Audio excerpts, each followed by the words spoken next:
Hello, and welcome to a very special episode 77 of the Book Wars Pod. I'm Chris, and I'm here with Kate, and for the third time? Third time. Oh my God. And first time for going forward as one of our new co-hosts, I am joined by @RealBabyBird Miranda as our new co-host. Welcome, Miranda. Yay! Hey, Chris. Thanks for having me on again after the last two times. Well, yeah, they were such a disaster, I know, but... Honestly, Miranda probably provides better content than all three of us, like us and Keeks put together, so... Okay, maybe don't set the bar there, because I do not intend on meeting it. That's fair. You're going to fit right in. It's going to be great. It's going to be a great time. So Miranda is joining us for our next book, which is Leia, Princess... Our next book is our current book. Well, it's next since they've listened to it. Since they've listened to the pod. They're going to get confused. You can't just say things, Chris. We are currently reading Leia, Princess of Alderaan, a Star Wars young adult novel by Claudia Gray. I hate you so much. You're just the worst person I've ever met. New York Times bestselling author of other works such as Lost Stars and Bloodline. Which, if you enjoy getting your soul ripped out through your body forcibly via feelings, please do check out her other work because it's all incredibly good. Yeah, we haven't even gotten to the end of this one yet. Oh no, I know, it's great. Also, to the person on Goodreads who started their review by quoting the last few sentences of this book, why did you do that? Oh, did somebody do that? Mm-hmm. Yeah, it's a dick move, bro. That's a dick move. Yeah, I was like, I don't care about spoilers personally, but for other people, I'm sure they wanted to punch this person in the face. It was really bad. People don't do that. It's bad. If you're ever posting spoilers for anything online, just don't. Go get some coffee. Also, just don't. Just like whether people care or don't, like why is that what you're doing with your time? Why is this the life that you've chosen for yourself? What are you doing? Chris, what are you doing? What are you eating right now? I am eating. Thank you for asking, Kate. I'm so glad that we could bring this conversation back to being about me. Well, people are gonna hear you like fucking clinking your fork on the plate like the annoying human being you are. Oh, God. You know, our listeners love that sound. I am eating a chocolate lime mud cake, which is basically just like a brownie shaped like a cake. So I'm eating a slice of it. It's pretty good. It's very good. It's very delicious. It is out of the cookbook Crumb by Ruby Tando, who, for fans of Great British Bake Off, she is the wonderful, endearing, anxiety-ridden Ruby from season 2. Season 2 on Netflix. Yes, that's an excellent point. Yes. Season 2 as put on Netflix, not actual season. It's like actual season 5 or some shit. Yeah, it's a whole thing. Doesn't care. It's like comic book numbering. It doesn't matter and nobody knows what it means. Great. Cool. And Chris, what are you drinking? Oh, I'm just drinking water because I've got a little bit of a sore throat because it's gone up 40 degrees in the past 2 days and my body doesn't know what to do with it. Also, it's probably because I coughed on you yesterday.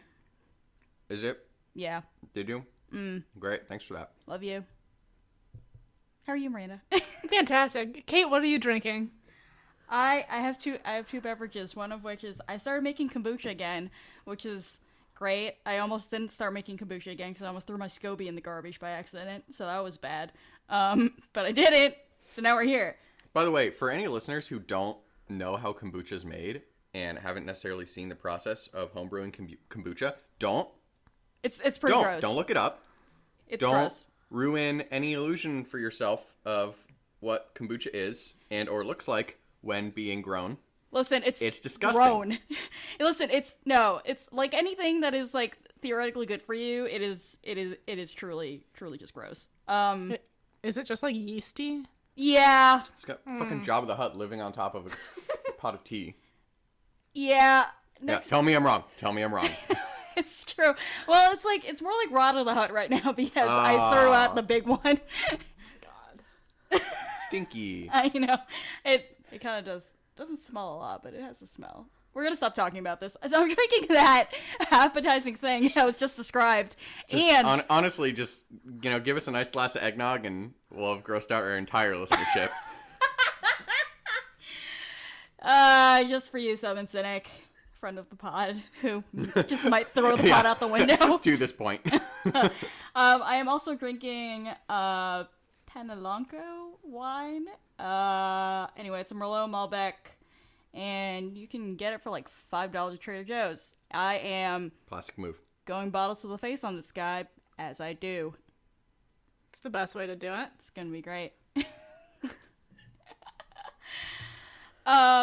Okay, before we get started talking Miranda, about... what are you drinking? Can I talk about my beer? No. I cannot provide the same level of beer talk that Kristen can. No. Well, the good news is this is your first episode as a co-host, and Kate's already ignoring you, not letting you talk about what you're drinking. So we're off to a great start. Great start. I'm so tired, guys. Fuck you. I had therapy this morning. Don't even talk to me about anything. God, was that today? Jesus. Yeah, I know, right? See? You see? Anyway, Miranda, please do expound. Okay, so I don't actually know if this is going to be interesting because I'm pretty sure this is what Kristen had on the pod last week on the Thrawn Alliances wrap-up, but it is from a brewery called Level Beer. It is the Let's Play Dry Hopped Pilsner. I had to look it up because I just bought it at the store, but it is a local Portland beer, and it is very tasty, if I remember correctly. Yay. I don't know that she had that last time, actually. I feel like it was something else. It's the one with like the video game Yes. shit. Yes. And I obviously just spilled it all over myself opening it, so we're off to a great start. But it looks like a Pac-Man little guy on the can. Aw. Miranda, this is how we know that you're one of us. You just like spill crap all over yourself. It's gonna be great. Like that time I just knocked a glass over and scared the living shit out of Chris. It was fine. I still haven't listened to that episode. It probably sounds horrific. Anyway, so as I was saying before, I cut Miranda off because I'm a rude motherfucker. We wanted to talk about the circumstances surrounding the publication of the book first before we actually get into talking about the content. I'm gonna let Chris take this away for reasons that will soon become obvious. Yeah, so we just wanted to talk about this really quickly because it's frankly a really good example of putting your money where your mouth is and like doing values right. So if anybody remembers, this book came out, I want to say like September-ish 2017, before The Last Jedi, and that was 2017, right? Oh God, what? Time is a flat circle. It was. Okay, thank you. Thanks. So this came out September 2017, and when it came out, some people online, I believe led by at German Jedi, noticed that there was a line in it in which one of the characters, Keir Domati, and we haven't gotten to the equivalent part of this in our reading yet. But I would say it's not a spoiler. It's not a spoiler, but says something along the lines of, like, they're talking about how best to resist, the empire and a regime with so much hatred, and he says, quotes an old Alderaanian philosopher saying, "Strength through joy," which many people may not know because the American education system is garbage, but was actually one of the slogans of the Nazi propaganda bureau before World War II, which quite an unfortunate mistake. Awkward. I say quite an unfortunate mistake because, excuse me, because Claudia Gray immediately came out and said, this was completely unintentional. I'm like super sorry about it. And furthermore, and this is where, really putting your money where your mouth is comes into play. A couple days later, an update came out for the Kindle edition, changing that line to something else.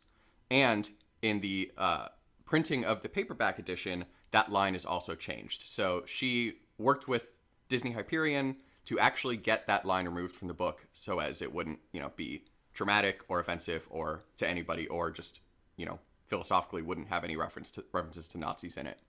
So anyway, that's why we haven't read it till now, because, since we knew that this edit had been made, I personally was waiting to buy the paperback version just to, support the fact that change was made.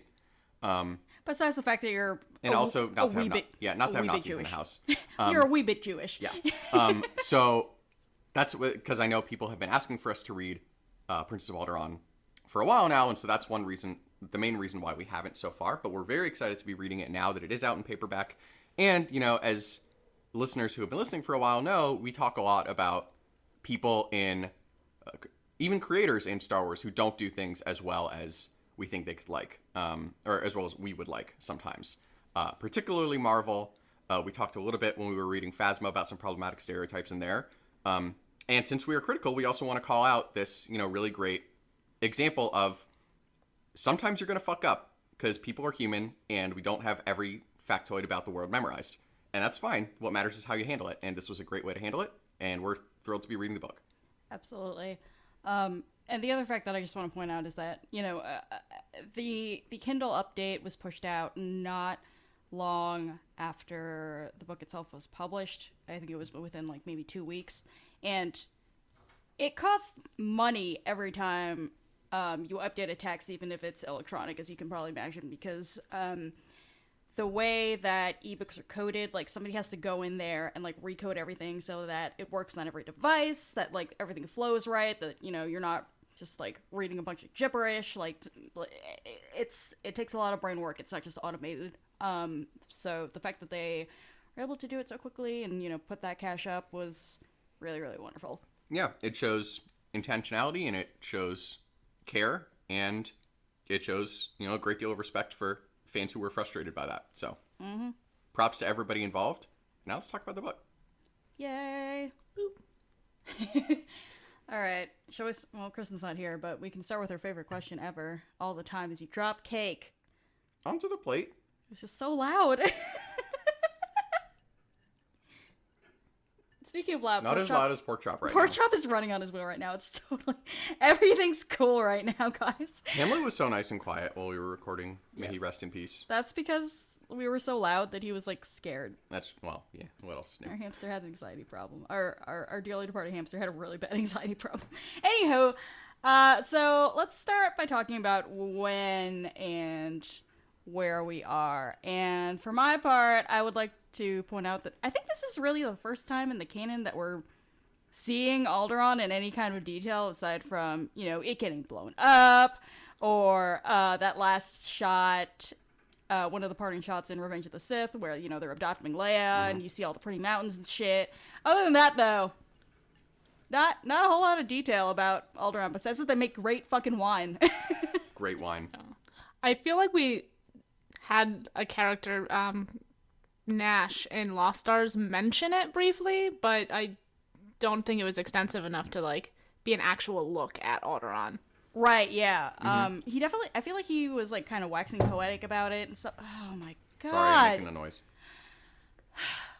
Even Pork Chop stopped running. Like, what are you doing? Yeah, I think he was kind of waxing poetic about the scenery and stuff like that. But you're right. It wasn't like, you know, it wasn't an actual like setting that was described and had stuff happening in it, such as, you know, teenagers doing death camping and stuff like that. Yeah. No, I think you're right. I think it is the first time that we are actually seeing it. Nash, I think, you know, talked about like how beautiful Alderaan was, and I think mentioned a couple landmarks that I don't actually know off the top of my head if there's crossover here. There probably is. He probably mentioned. I mean, it's the same author, so I would assume so. I'm sure he mentioned a Penza Peak. Probably. Yeah. But so yeah, it is the first time we're really seeing Alderaan, and in terms of when, we are, as is established in the first chapter, right around Leia's 16th birthday. I say right around because, as Leia explains, they consider her what they call name day to be the date that she was adopted, not the actual date of her birth, because that is obviously somewhat suspect, / you want to keep it fairly vague. Also, what a shitty birthday. Also, yeah, shitty birthday. Empire Day, not a great day. Empire Day. Her and Ezra. Yes. And Luke. Thank you. They are in fact twins. For more on how Empire Day is a depressing time to have a birthday, see season 1 of Star Wars Rebels. The episode is rather fittingly titled Empire Day. What? Oh, just Filoni. Oh, yeah, well, you know. Always sighing at Filoni. If I ever sigh and you don't know what it is, assume it's Filoni. Cool. Just kidding. We love Dave Filoni here. But yeah, so anyway, the fact she's 16 means that we are 3 years before A New Hope happens. So in terms of things that we know are happening right now, we know that Jyn is kind of in her lost period of, going through the galaxy doing, odd smuggling jobs or whatever. We know that Star Wars Rebels is in season 2-ish. It's the beginning of season 2, so in Star Wars Rebels... Ahsoka as Fulcrum is still, around and well. So by the time of A Princess on Lothal, obviously Leia's super involved with the rebellion. Oh yeah, that's excellent point. So I feel like this is a few months before that because she and Ezra are both 16 in season 2. Yep, you're exactly right. So this is a few months before that episode early on in season 2 of Rebels. Thank you for reminding me of that. I mean, I am the resident Rebels expert. Yeah, it's true. Because I don't have a problem. Trying to think what else is going on in the canon right now that we might know about. Thrawn is doing Thrawn things. Probably so many things that it's probably around the whatever that planet that Price blew up. That battle. What? Remember when Price murdered thousands of people by detonating a bomb inside a shield? Oh yeah. It's probably around then. That was way back. I forgot about that. For more, please read the first Thrawn book by Timothy Zahn. I totally fucking forgot. Yeah, Daniel Voss, go look that up in his new copy of Thrawn that we can. sent him because he left us a review on iTunes. Wow, Chris. Yeah. What a great plug. Yeah, see how I got that in there? Oh Seamless. my god. Now it's not. Nope, still seamless. Okay. Anyway, so that's kind of what's happening. Miranda's quitting the pod. She's already. done already. So that's kind of what's happening. The rebellion is, as we're seeing, in full swing. We haven't had that moment where Mon Mothma unites all the separate groups yet. Yeah, clearly. Into the Alliance to restore the Republic. Jesus. People are, stop me if you've heard this before, mad at Saw Gerrera. Can we talk Big if about true. I know, right? Can we stop and talk about that for a hot second? Because I'm reading the book. This is my first read through. Chris has read it before. Miranda read it in one sitting because she reads crazy fast. But as soon as Panaka's house blew up, I was like, "So where you at, bro?" Obviously it was him. No one else is that ballsy or violent. Yup. Which is its own fucking thing. Please see for more about how Saw is an angry black man in a not great way. Thanks a lot for putting these stereotypes in there, Star Wars. Please see our first bonus episode. So many cross references today. Yeah, right? God, it's almost like we've read a lot of books and they all connect. Ow, that's a chair. Yeah, I was gonna say that had nothing to do with me. But yeah, I was kind of wondering at the beginning, obviously, like they're slowly coalescing all of their allies and stuff, but they're all very, very separate. I feel like there are cells that are more well developed. Obviously, Saw's partisans are quite sophisticated and they're blowing people up. We know that the folks from Rebels, the Ghost Crew, they've also been doing this for several years, but it's definitely not yet a thing where, the wider galaxy is aware of it, or obviously, but I don't think they're even really thinking about the possibility of rebellion at this point. Yeah, I don't really think so either, because you take Leia's surprise at looking at all this stuff in the wake of what happened to Caldero's station. Yeah, it seems very on the down low too.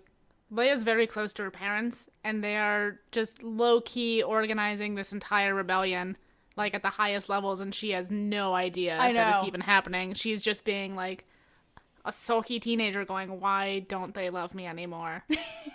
She had to, you know what? She had to go through her, Luke period. Luke never gets out of his Luke period. Oh my god. Tell me about it. Listen, you're not a Skywalker if you don't spend at least some of your time just, dragging your ass around just moping. Yeah, Leia's lasts, a month. Yeah, and hers is at least, Yeah. productive. Unlike... She's oh, this is what we're doing now? Okay, I'm gonna go do that too. She's gonna be grumpy while I do it. It's gonna go to Dr. Staging his parameters. Oh, Luke. But Master, I have so many feelings inside of me. Oh, Luke. But yeah, Also so that's Anakin. Kinda, Anakin. Also Kylo. All of them. Skywalker men are bad, actually. Fucking drama queens. All of them. Every single one of them. But yeah, so that's where we are in the timeline right now. Kate scrolled down, so I can't actually see what's next in the outline. Literally this. Oh, okay. The next thing in the outline is the next thing in the outline. Oh, okay. Fair point. Cool. That was a good behind the scenes view that the listeners got if Keeks doesn't take this out when she edits. She's definitely not. Yes. No, there's no View chance. on this audio medium of how an outline works. Yeah. The part where I scrolled it down to where the next point started, and Chris was like, "What's the next point?" Well, I didn't know if you'd accidentally... I didn't know... never mind. You Made know sense it's in my head. numbered, right? That's how outlines work. Yep. Or so I've heard. Cool. Oh my god. Okay. I hate everything. So I think we're probably this is probably a conversation we're gonna be having all through the second half of the book and the wrap up too, but I just wanted to start talking about who Leia is as a character and how she develops through the kind of different eras of her life that we can see. So I feel like you can group Leia's character development into roughly 3 stages. So we've got who she is when she's 16 and like wee little baby, at least in terms of how naive she is and her thinking about right and wrong and how war works and things like that. And then there's the original trilogy, and Aftermath and Last Shot kind of fit right in there because it's all in the same general period. And then there's Bloodline sequel trilogy Leia, where she's obviously older, she's a mom, she's... Sad. Yeah, really Yeah. sad. So, just wanting to, kind of start tracing her character growth. Obviously, she goes from this, wide-eyed innocent, I feel like, to being right in the middle of the war, to being like... Mom is tired. Please let me rest. Why is my son a shithead? Yeah. Also, just to note that, Claudia Gray has, at this point, a good chunk of the non-George Lucas Leia canon is Claudia Gray's. And it's really, So good. she just has her down. Nails it. Can we just, get Claudia Gray on retainer to write, the life and times of Leia Organa after episode 9? I mean, also not, because she can also do so many great things and bring so much to the canon, but, what if we do that? I would punch a baby for that. Maybe don't do that. Man. The baby punching, not the Claudia Gray thing. That I approve of. Oh. Well, this is awkward. Crushing my hopes and dreams. It's fine. No, actually. No, I will say though, we've read Claudia Gray writing Leia before in Bloodline. I loved it then, but to see her just capture what it's like, not to just be Leia in this book, but to also be a teenager. Mm-hmm. It's amazing because I was an awkward teenager, but my parents weren't running this fucking planet. Yes. Yeah. So she was able to do it in a way that it was still yeah, this feels right, but also it's the stakes are really high here. Yeah, she definitely does a great job of balancing the two. I was just oh my god, just crying, cringing. You know when you get that secondhand embarrassment when sometimes when you're an older person reading YA and it's why are these kids so awkward? Because you want to die inside just because you remember being that person. And I was just reading the scene where Leia is starting her pathfinding class and she's meeting all the other students and she's just hi, and everybody's just you're the princess, and she's just hi,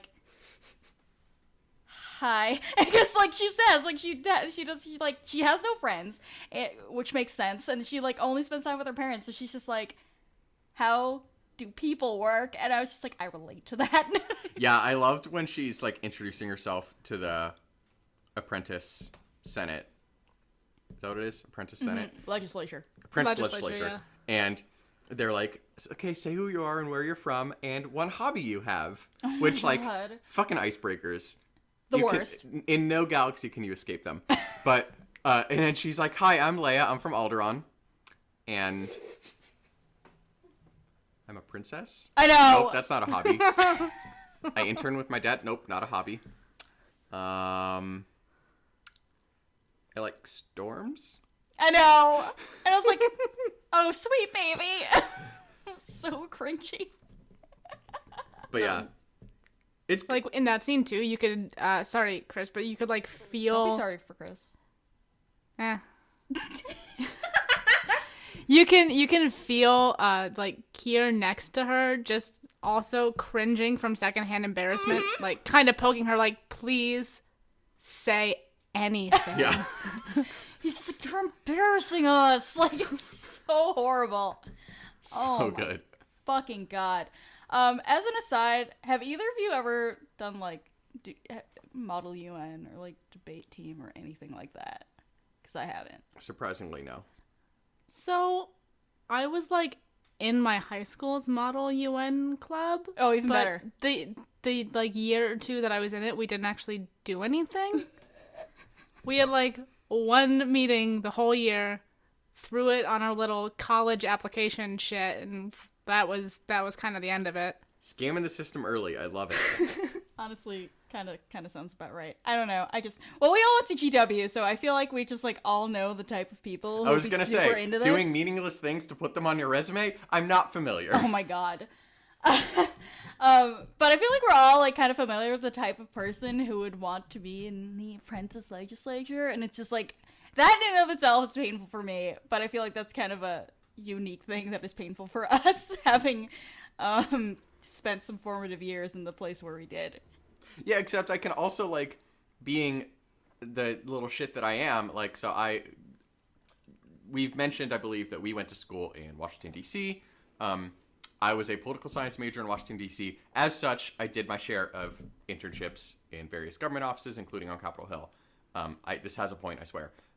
You just want to be real flashy right now, don't you? Yeah, having the Red Badge of Courage on Capitol Hill is nothing to brag about. Yeah. Okay, but people think it's cool. It's Anyway. it's really Yeah, not. it sounds like you're bragging. It's my point being, What? you get like 1 out of every 20 interns, of which I was one, is one of those kids who's like, I want to learn so much and I'm so excited about this and government and it's so cool and we're going to do so much good here. And then every other person's like, yeah, whatever, man. It's cool. You have to go through security to get in. It's weird. And you can just like feel the like palpable difference between Leia and like, who's the other little shit from Coruscant? Chassalon. Good old Chassalon. Chassalon. Stevis. Stevis, one of those. Um, Good God. And then other people are like, no, we're going to put this thing on this planet because I don't care.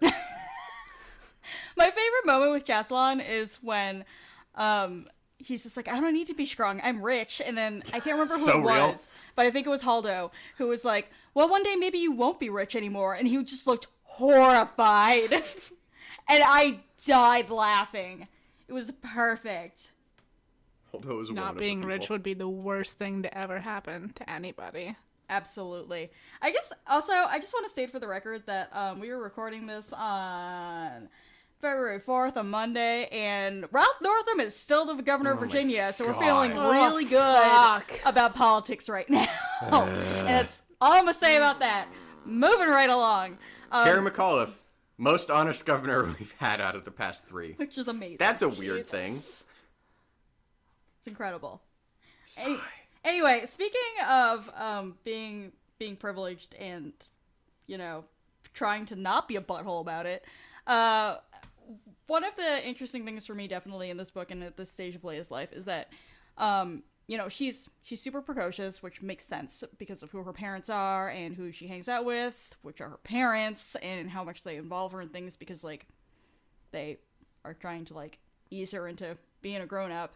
You know, some attempts being better than others. But she's, you know, she's got this incredible understanding, definitely more than I knew when I was 16, about, you know, how much corruption there is in the government, how the government is actually not a real legitimate government, you know, how her, at this point anyway, how her dad's trying to, like, fight the emperor and the Senate, and how other worlds are suffering, and, like, these are facts she knows, right? But she, like, for the first time in her life, she's actually seeing what poverty and suffering and being a refugee, what all that means on the ground. And she's just like, oh shit. Life is bad. Yeah.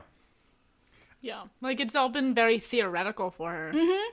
And like, she can talk about the concepts and, like, you know, write up a whatever memo or help Yes. her dad draft something for the Senate and be like, oh yeah, we're doing this thing, we're helping out. And then she goes to Wobani Oh my god. and sees, like, all of the refugees or future refugees just, like, living in poverty in these camps, and she's like, oh, this is what this means in real life. Mm-hmm. Yeah.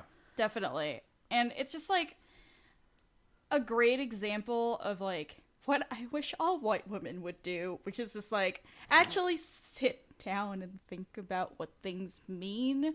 Like, she's 16. There's obvious reasons why she hasn't done this in her life before. And, like, I would need it, like, white people to go to Africa and talk about how nice they're being to, like, black people. But I'm just like, oh, this is so great. And that's, like, just, like, kind of speaks to, it fits in with Leia's character, obviously, but also kind of speaks to who Claudia Gray is as a person, which is why it's so great that she's writing for Star Wars right now. Yeah, one thing I actually said later in the outline is that Claudia Gray, between all of her books, is probably one of the best white Star Wars authors at diversity in her books, and just folding it in a way that, you know, is frankly almost unnoticeable. Yeah. In its commonplaceness is not a word, but you know what I mean. Yeah, like, she makes it seem actually normal because it is normal. Exactly. It's not just because, like, oh, look at me, give me some fucking brownie points for, like, including, you know, people of color in my book. But, like, Yeah. I'm pretty sure, like, the only white characters in this book that I can think of off the top of my head who aren't, like, Imperials are Leia and Holdo. I imagine that the Coruscant guy would be too as well. He was black. Wasn't he? Yes. Or I couldn't. Oh, I might have missed that. Yeah. Yeah, he's Sorry. talked about as having dark skin and his hair's in braids in the opponent's legislature. Yeah. That'll do it. My apologies. But yeah, and I mean, looking back to Lost Stars, obviously Sienna Rhee is one of her most famous not African American, but you know what I mean. One of her most famous black characters. Yeah. And in Star Wars, so, like, she created one of the most famous in Star black Wars, characters in absolutely. Star Wars, yeah. And looking back at Bloodline, we have Greer Sonnell, who she fan cast as Priyanka Chopra. So. Yep.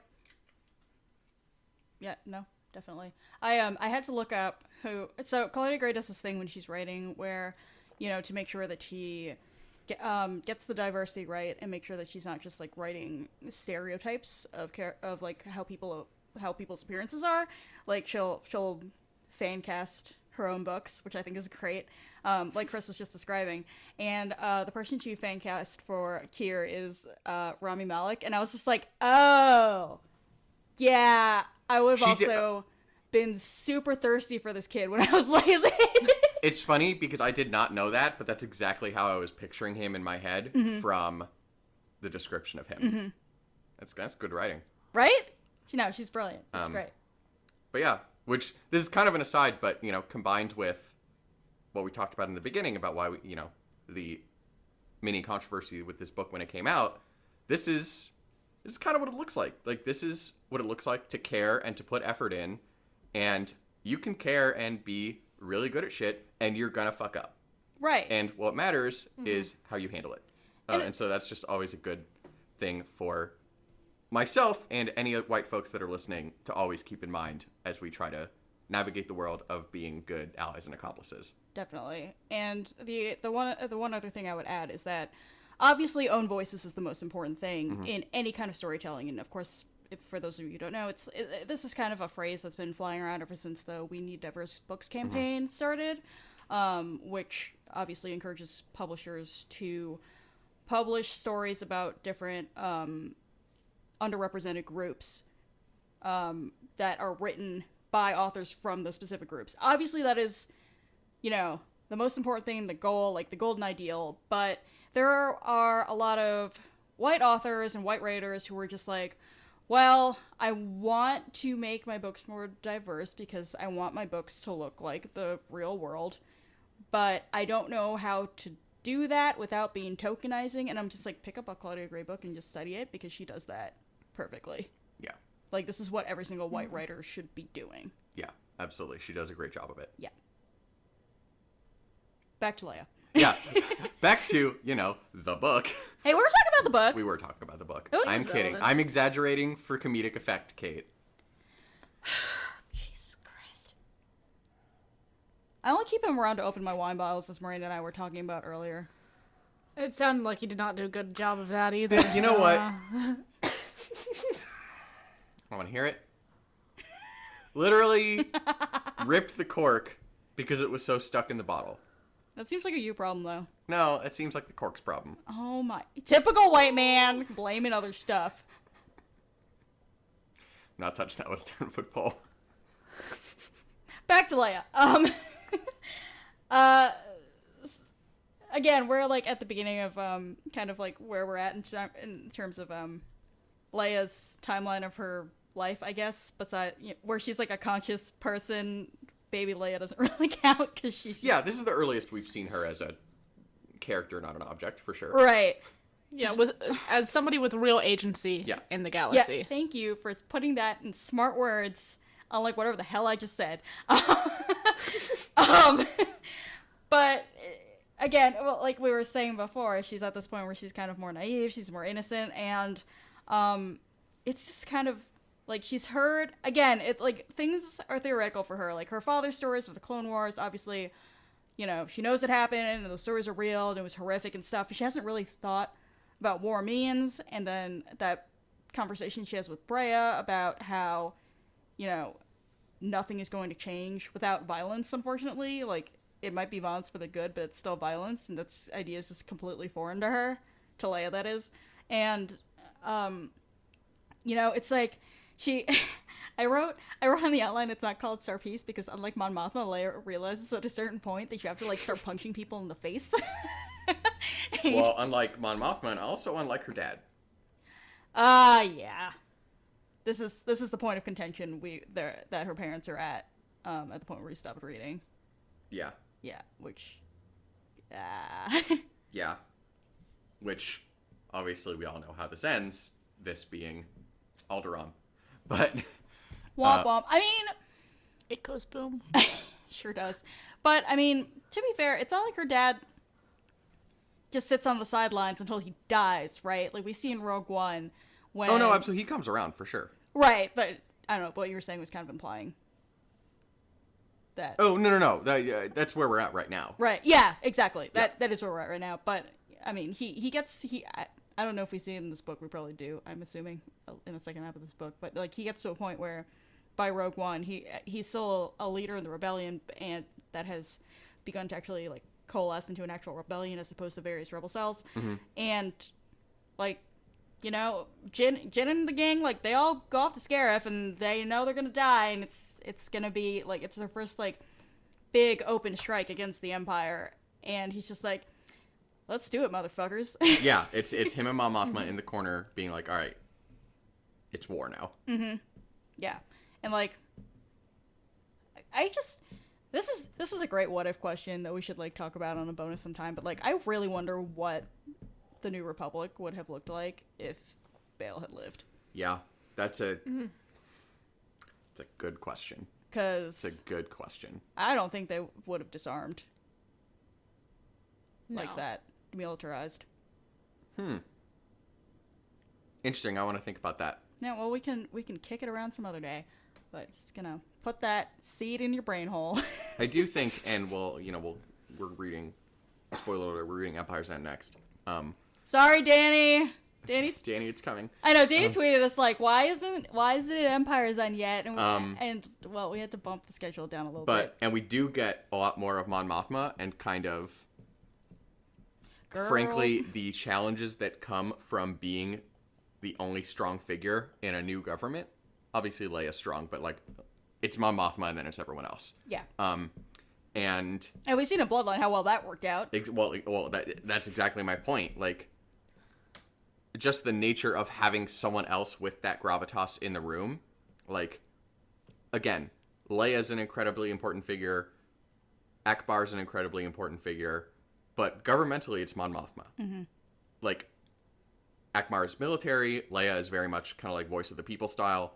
But governmentally, it's Mon Mothma, and she doesn't really have anybody to challenge her, which is why the characters of Hostas Idge and Oxy Ray something, Nice. her Togruta aide, are like kind of her like angel and devil on her shoulders, and they're so important.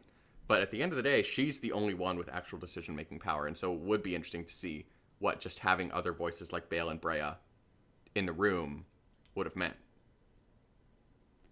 I know. Or Padme. Oh no. Why would you do that? That's rude. What? That's fucking rude, Like, Chris. Listen, hold off your rudeness for like 5 seconds. We're gonna get to Padme. Trust me, because oh my god. What gave me so many feels. Sorry, continue. Oh Jesus. No. Who put the sex point in the outline? Me. Which I should have known with your bad hyphen usage. Go Yeah, on. well.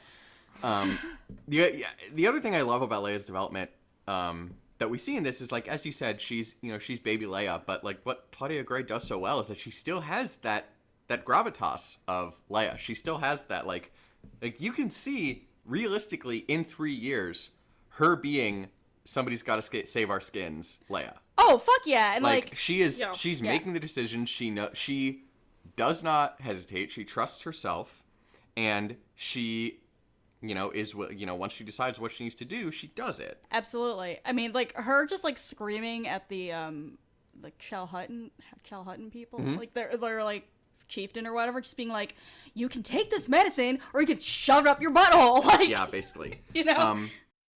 related when she goes to Wabani and everybody's like scrambling to try to get all the shit they're trying to give to them. Mm-hmm. She's just like, no, this isn't fucking working. Someone give me a loudspeaker and I'm gonna scream at everybody so we can get this done. Right? So good. Which is so great. And Yeah. like one of those, well, it's a little bit more of an aside, but one of the things I really love about Claudia Gray's Leia is that she pays so much good tribute to who Carrie Fisher made this character into. Oh, absolutely. Because if y'all know anything about Star Wars, which I'm sure you do if you're listening to this podcast, like Carrie made Leia. Like she was 19 years old and she rewrote that script because she was like, this like weak ass princess you wrote for me, this is not gonna work out. This isn't gonna work for me. Right. So like if you ever feel like it doesn't make any sense that a 19-year-old girl or a 16-year-old girl would be this much of a badass, she existed, man, and we were lucky to exist at the same time she did. Right? But anyway, what I was saying is, I was really struck by this concept of her never having a choice of what to do. And this is something that Keir says to her when they're on their hike on Alderaan, where, she's making the decision to stay with Harp when Harp has broken her ankle or leave her behind. And Leia is, very strongly in favor of not leaving her behind. And Keir kind of mentions offhand, like, obviously you were going to do that. You never really had a choice. Like, and not in a, as she struggles with her internally herself, not in like a shitty way. Not Right, in not like she like for appearances way, but just in Right. a, like, you literally, you need to do the right thing. Not like a, like, people expect you to do the right thing, but you just literally need to do the right thing. That's like that's what she does. That's who you are. Yeah. And that really struck me because it reminded me of, and this is going to be a big throwback, but when we read From a Certain Point of View, and we read, I cannot remember what it's called, but the Obi-Wan Kenobi story, which was written by... This is great, Chris. It's going to bother me because he tweeted at us too. Shit. This is going to bother me. It's the Obi-Wan Kenobi story of his like internal monologue while he's fighting with Vader. Well, was it Caden Scott? It was Caden Scott. Thank you. You're welcome. This pod would crash and burn without me, Chris. Yep. I think it's called Time of Death or something. Yeah, that sounds right. But anyway, and one thing we said on that pod was that story, or on that episode, is that story is all about Obi-Wan making his choice to go into the Force and sacrifice himself for the greater good. And it's the first choice he's ever really made in his life. And that kind of makes me think about Leia. Does she have a choice? Like, what do you guys think? Do you think she has a choice, or do you think she doesn't? Well, this is kind of a person, I guess. A person. This is kind of a question that I had more for later on because, you know, there's a lot of talk about destiny. And for Leia, of course, you can't talk about destiny without talking about the Force because of who she is. Yeah, that's fair. We can, if you'd rather, I'm happy to put a pin in this until the end. Sure. I guess, like, I mean, if you're introducing the topic, then I can, like, introduce, like an extension to the topic, I feel like, at least. Yeah, I have some things to say. As you might imagine from my monologue there. God help me. I have some things to say on this topic. So yeah, let's bring this back in the wrap up, but like, let's think about it. Like, yeah. Oh, I mean, I do think there's like a relevant point there. So, you know, she obviously stays with Harp, but I feel like a lot of it, and something that we started to see in this first half of the book, is that she was raised by two people who are very much like, no, we have to do this. We have to be good people. We have to, you know, lead this planet, obviously, but I just feel like because she was raised by people who are like that, you know, Bale and Brea are just very, it's all of this first, it's Alderaan first, it's the galaxy first, it's whatever else first. She is just internalized that so much to be like, no, this is what we're doing. Yeah. And like doesn't think twice about it, and especially because those are the only people she ever hangs out with. Like, she doesn't have friends until, you know, she starts going on the hikes with the other little nerd kids. Like, but like that is her external influence. Like, they have shaped her opinion. They've shaped, you know, or they've helped to shape who she is as a person. And like, she's hanging out with Kier. He's like, oh, you didn't really have a choice. But that's because he probably has friends, and like, he's been, you know, He probably like some people who don't have friends. Jeez. No, I know what you mean though. But like, he's had a lot of other influences on him. It's not always just like, oh, we're doing the right thing because we are people who always do the right thing, or try to, at the very least. And so, I mean, I don't know if it's a choice for her, or at least an active choice to do it. But I think that, you know, how she was raised and how she's been living her life for the 16 years leading up to it definitely influenced that for her. Totally.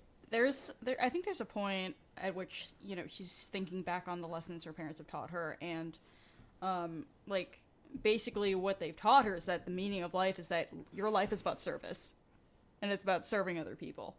And so it's kind of hard, I feel like, when that's what you think, you know, capital T, capital P, the point is, to like choose to do anything else. And the things I want to talk about later, again, are about, you know, in terms of life choices, are what is her destiny, which is kind of a slippery thing, again, if we think back to from a certain point of view.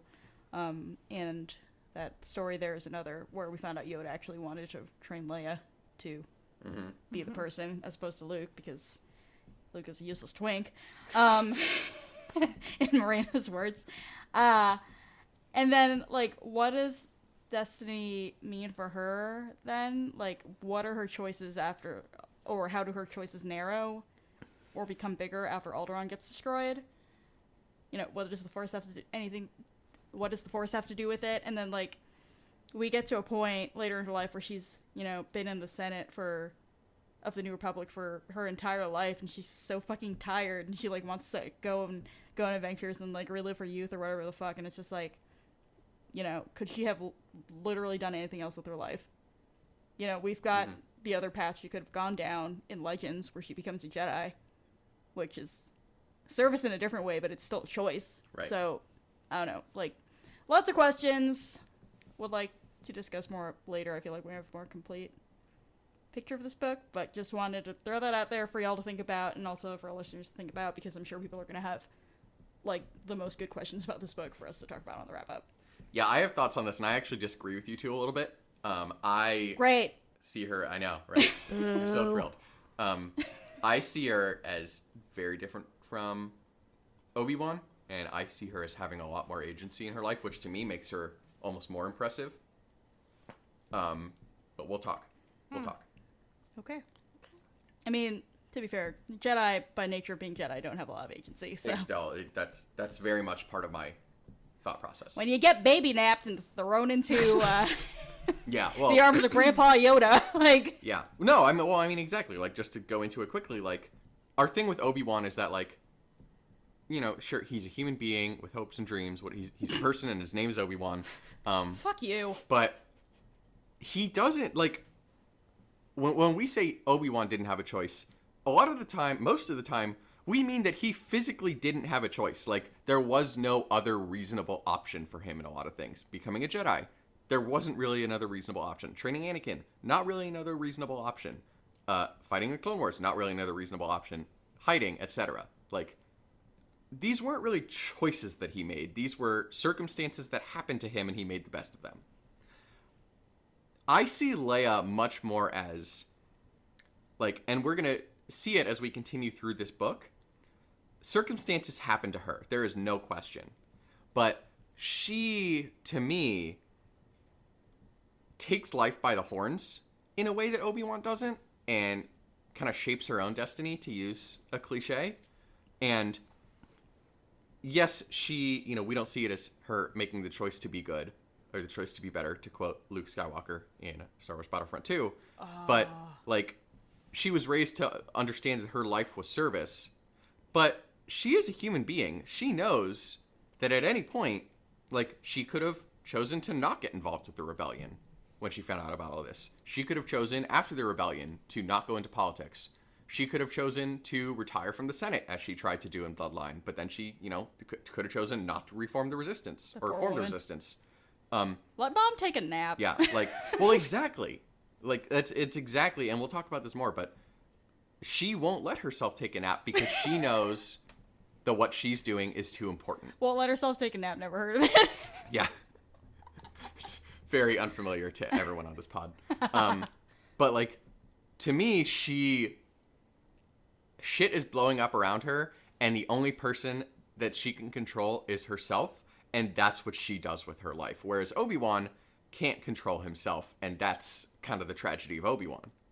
Is that he can't control himself until his final final living moment. Well, that and the only other big decision in Obi-Wan's life was whether to fuck off with Satine. But yeah, which we don't know as much about in canon. Absolutely. Right. Alas. Hopefully we'll get some of that in Master and Apprentice. I don't know. But the description of that book doesn't sound like Satine's in it. But also, a bunch of people were like, where's my girl Satine? And Tom very much did not answer them, so we'll see how it goes. Having read Claudia Gray in the past, if we get through an entire Claudia Gray book on Obi-Wan Kenobi without a single Satine mention, I don't know. I will eat my proverbial hat, as they say. I think you should eat pork chops turds. No. Absolutely not. No more wine for you. But it would be funny. I don't even have that much. Look at this bottle. You're right. You didn't have that much. Ha ha ha. But yeah, so that's kind of my view on Leia, and we'll continue to go into. But to me, Leia's actions are the result of conscious choices that she is making to be the person she is, and that is different to me. Sure. Can I get in, like, just a final word on this before we Yeah. move on to the next? I do very much agree. Well, I'm already talking, so too fucking bad. I do very much agree. Like, Obi-Wan, he's a Jedi. Like, he's not allowed to have feelings or make choices that aren't, like, in battle. And I do agree that, you know, Leia certainly has more agency, but I'm not convinced that she thinks she does. Yes. I think she's just very, yes. like, she's making these choices, but I think she's just like, no, this is what has to happen, so it's what's gonna happen. Right. I like her doing it out of obligation is, like, kind of too strong a phrase, but she's doing it out of duty for me. Yeah. Interesting. Or like a self-imposed obligation, which may be the same as duty. Who's to say? But yeah. Interesting. Let's talk about this more, and specifically talk about not just the, is she or is she not making these choices, but also where she is at different points of her life. Because I'm just very clearly picturing in my mind the end of The Last Jedi, where she just looks at Rey and she's like, we have everything we need. And that to me is we are choosing to do this not because it is easy, but because it is had. I hope you die. I think one thing we have to take into account in Leia's characterization is who is writing her at various points. The Last Jedi was written by a dude, right? Yeah, that's also Claudia Gray true. is writing Leia as, like, obviously as a woman, but also as an older woman, as a mom, like, and a person who has had to juggle a career and other stuff. Carrie Fisher basically wrote herself into the original trilogy, God bless her. But, as much as Rian Johnson was collaborating with Carrie as he wrote The Last Jedi, he wrote it. Yeah. So, anyway, we'll talk later. That's true. And I mean, you're not wrong about that. And I also do think you could say that about pretty much any Star Wars character, and that makes it difficult to analyze for sure. Wait a minute, I want to be right. How about you lick my butthole? Jesus.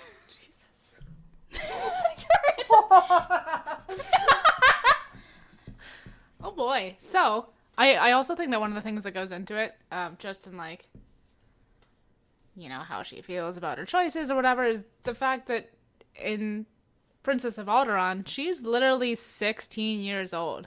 Oh, for sure. Yep. Like, you've got the one part where it's just, you're a teenager and everything is super important at all times because you have no concept. Yes. Or, like, a very fledgling concept of, like, what is important and what isn't. And Right. so she's at that age where everything is the biggest thing in the galaxy.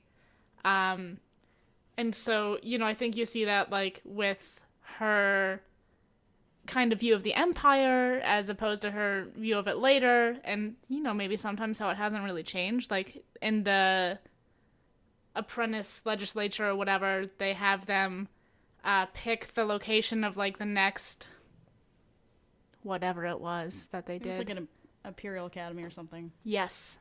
And so, she's like trying to do the right thing, and then the Empire pulls a bait and switch on her and like fucks up the planet that the little old nerd kids.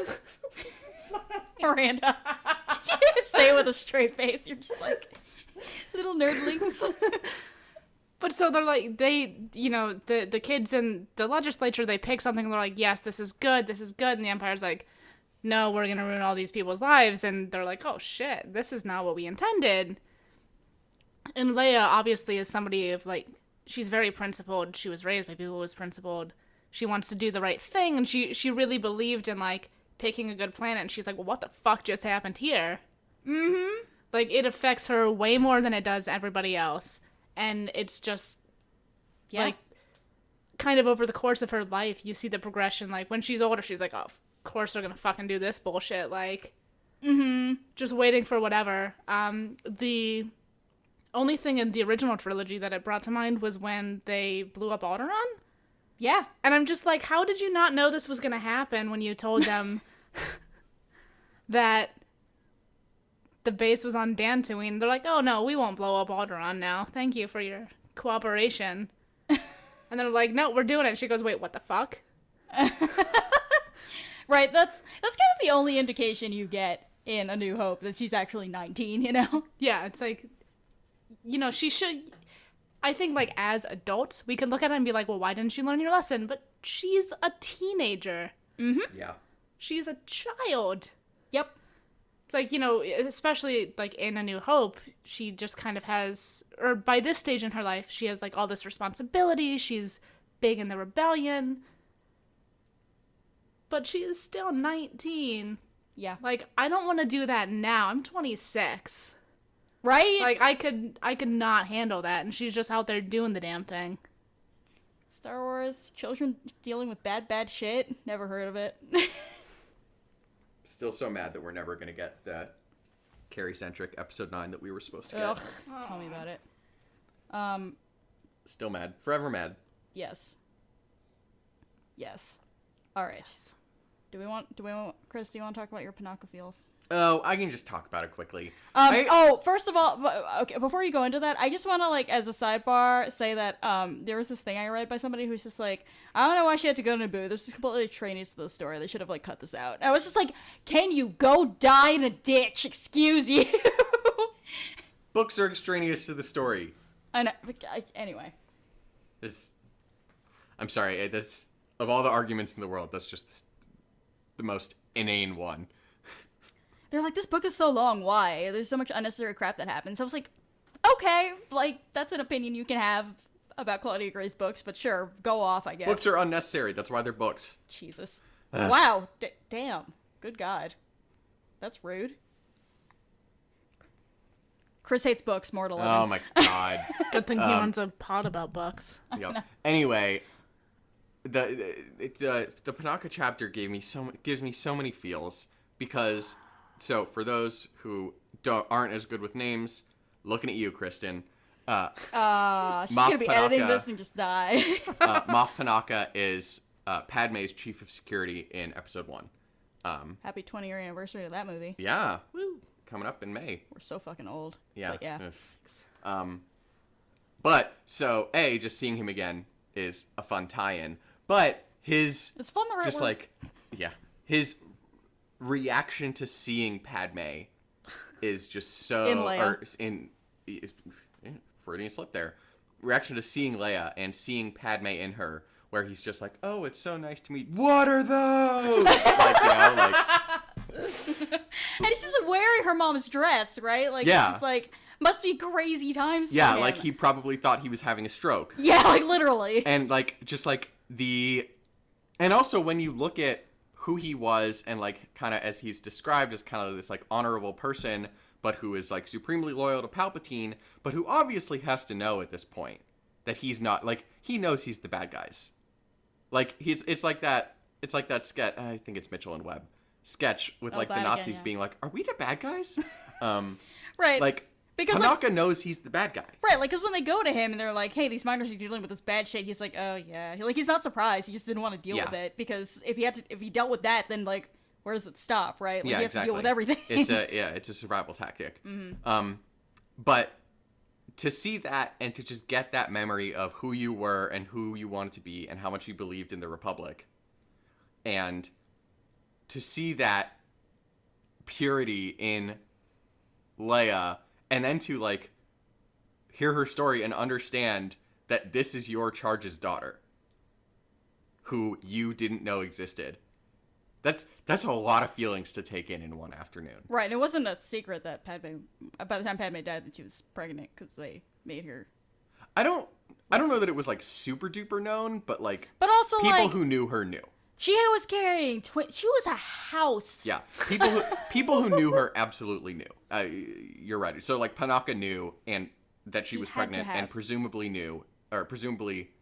heard the story that her child, because nobody knew it was twins, that her child died when Padme died. Right.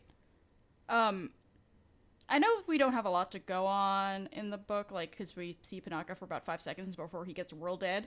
But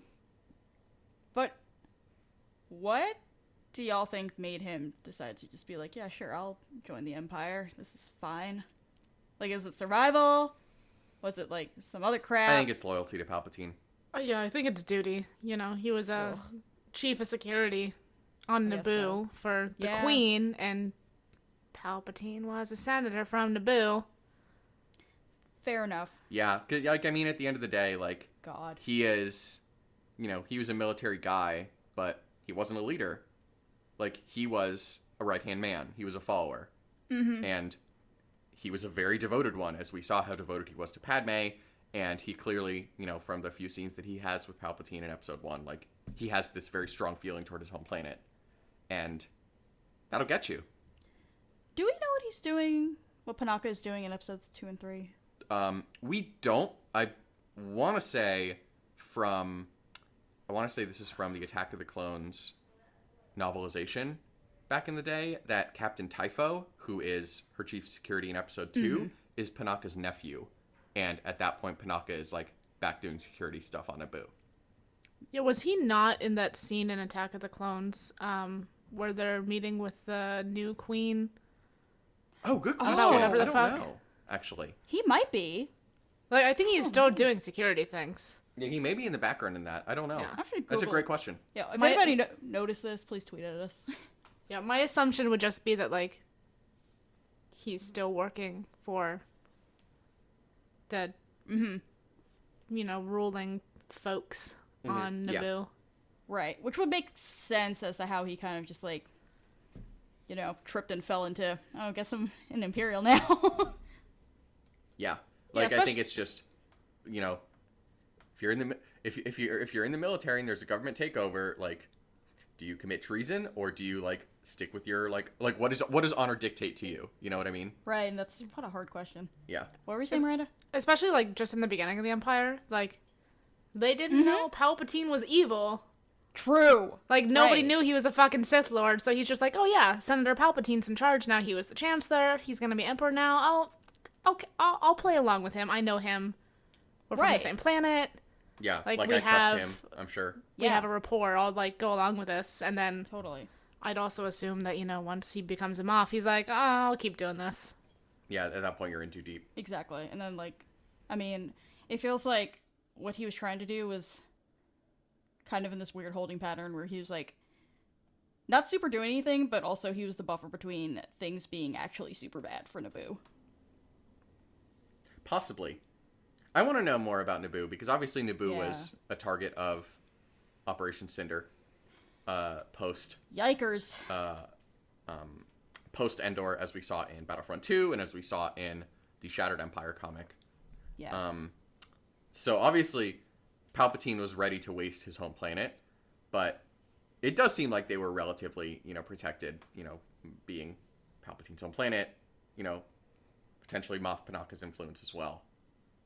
Yeah. I mean, they're like, people are in this book are very convinced of the fact that he's like, not necessarily a morally bankrupt man, just like in a real bad situation that he chose, but also now can't get out of. So, Yeah, that's what Brea thought. yeah. Brea was like, he was like the one person who we thought maybe we could talk to. Like, Yeah. it was a really shitty move to like assassinate him.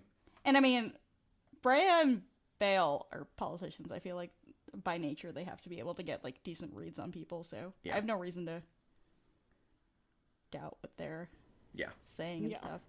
Miranda, I mean, how much? Sorry, what? I think that compared to, like, the rest of the Moffs in the galaxy, Mm-hmm. Panaka's probably one of the better ones. Yeah. Because he's not, like, actively trying to destroy his own world. Yes. Like, he may not be the best at running it, but Right. he's not I going mean- out of He's his no way to Moff kill Gotti people. from Thrawn. He's no Tarkin for sure. I was gonna say, like, that's that, like, 3 seconds we see Tarkin at the beginning of the book where it's just like, hello, motherfucker. Like, good God, that made it so evil. Yeah. Miranda, how much of Battlefront have you seen, if any? So, I'm not very good at video games. That's real. Or, like, at first person kind of thing. So Yes. I finally made it past the part where they're on... Is it Endor? Yeah. At the very beginning. Or is it Endor? They're on Endor in the beginning. Okay, but- yeah. So I'm currently in, like, when I say currently, I mean, like, a month and a half ago when I last tried to play it. Yes. I've gotten as far as, like, the TIE fighter bullshit above it. Yeah. I think I've, like, read through what happens in Battlefront, because Okay. I wanted to know, because I knew I wasn't going to play the game. Yes. Okay. Just curious as we talk about Operation Cinder, which was so delightful and Yeah, fun. I have no idea what that means, so. Okay, that is fine. You can find the cutscenes super easy on YouTube, I'm sure. Yeah. Great. It's really... Basically, they are trying to pull an Alderaan on a whole bunch of different planets to, like, get rid of even more evidence of how the Empire is very bad. Oh, boy. And just to inspire fear, because they can. Yep. Which we're going to talk a lot more about in Empire's End. Hooray! And then just the last thing about Panaka, the Force Man, like literally 2 minutes in either direction I know, right? for that Oh, yeah. explosion. Fuck. And the entire fate of the galaxy is different. 2 minutes earlier, Leia dies. 2 minutes later, Leia's gonna die eventually, but Palpatine knows that Right. she was hidden. Right. And Vader knows Right. that she was hidden. Right. And it all gets dragged out of bail, I guarantee you. Totally. And he knows where that Obi-Wan exists, and he knows that Yoda exists, And it all falls he knows apart. that Luke exists, and it all falls apart. And Absolutely. then they blow up Alderaan. Yep. Except like in somehow an even worse way. Yeah. Yippee. I really wonder, like, so, I don't know if we get it in the second half of the book, but at least in the first part of the book, we don't get a lot of, like, Leia being able to, like, use the Force or anything, or at least if she can, she's not able to, like, recognize it. I wonder if she had at all an inkling of what she was capable of, if she would have, like, at that point been, like, that little light bulb of, oh, maybe I should haul ass out of here, would have gone off for her, or something like that. Yeah. I don't know. Because, you know, we see it in Bloodline, obviously, with the fucking napkin bombing. Yeah. So, anyway. So my last topic is not really a topic, because we're going to talk more about Holdo, probably next episode. But, oh my, like, everyone who described Amblin Holdo's character to me in this book was like, she's Star Wars Luna Lovegood. And I was like, all right, sure. And then I started reading, and I was just like, uh-huh. Yeah, that's the only way to put it. She's a strange, loopy, very colorful, like, human being. And I just, like, obviously, when we see her in The Last Jedi, like, you know, Poe's reaction is our reaction. She's not what we expected out of a Vice Admiral. Hair's still purple, still wearing weird shit. Hair's still purple. And, and so I just, like, it's so interesting to me how she gets from being this kind of, like, this person who everyone assumes is, like, a fucking space cadet into, you know, what is it? A literal space cadet. Yes. She's a space senator. Battle Excuse of Chiron me. Belt. Yes, all that. Yes, Battle of Chiron Belt, Admiral Holdo. And I'm sure, since this is a Leia-centric book, that we don't get, like, a ton of Holdo throughout the rest of it, but, like, my kingdom for...